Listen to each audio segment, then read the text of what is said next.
আপনার MikroTik router hotspot ইউজারের জন্য যদি ডিলিং রাউটারকে আপনি অ্যাক্সেস পয়েন্ট মোডে কনভার্ট করতে চান বা কনফিগার করতে চান, সেটা কিভাবে করবেন এই ভিডিওতে দেখানোর চেষ্টা করব। প্রথমেই আপনি যেটা করবেন, আপনার ডিলিং ওয়াইফাই রাউটারের ব্যাক সাইডে দেখবেন ইউজার নেম পাসওয়ার্ডটা রয়েছে, সেটাকে একটু নোট করে রাখবেন। আপনি দেখতে পাচ্ছেন এটা হচ্ছে অ্যাডমিন এবং পাসওয়ার্ডটা আপনি অবশ্যই টাইপ করে রাখবেন। দেন প্রথমে লগ ইন করবেন ডিফল্ট আইপি দিয়ে 192.168.0.1 দিয়ে, দেন ইউজার নেম এবং পাসওয়ার্ড দিবেন, দিয়ে লগ ইন করবেন। আমি লগ ইন করে নিচ্ছি। লগ ইন করার পর এই অপশনটাই আসবে। এখান থেকে আপনি সরাসরি চলে যাবেন সেটিংস অপশনে। সেটিংস অপশনে যাওয়ার পর এখান থেকে অপারেশন মোডটা প্রথমে সিলেক্ট করে দিব। এখান থেকে এপি মোড আমি সিলেক্ট করছি। দেন এখান থেকে আমি একটু নিচে গেলে সেভ অ্যান্ড অ্যাপ্লাই এটা প্রেস করে দিব। তো কিছুক্ষণ ওয়েট করতে হবে, 30 সেকেন্ডের মতো রিবোট হবে আপনার রাউটারটা। আপনার রিবোট আমরা চলে যাবো হচ্ছে উপরের দিকে একটু।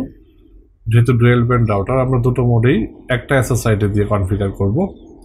এখান থেকে ক্লিক করে যাচ্ছি 2.45G। দেন এখানে দেখেন অ্যাক্সেস পয়েন্ট মোড সিলেক্ট হয়ে আছে অলরেডি মোড। দেন আমরা এসএসআইডির একটা নাম দিব M.2-5G। আমি কপি করে এখান থেকে পেস্ট করে দিচ্ছি।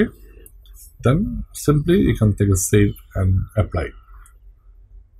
আবারও রিবোট নেবে রাউটারটা, সে পর্যন্ত একটু ওয়েট করবেন।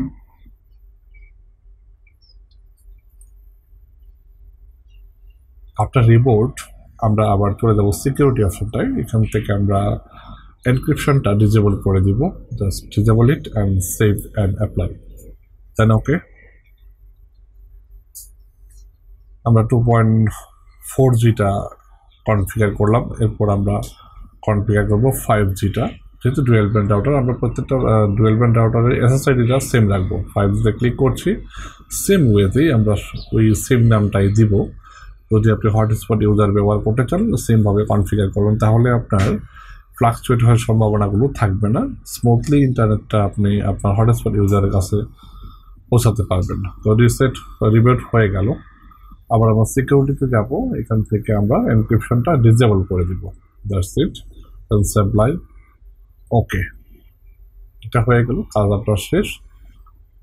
আপনার reboot, you just check the SSID.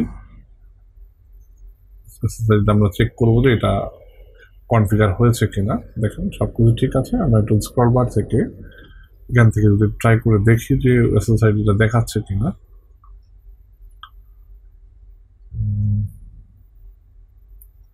Yes, এই দেখেন M.2-5G এটা হয়ে গেল।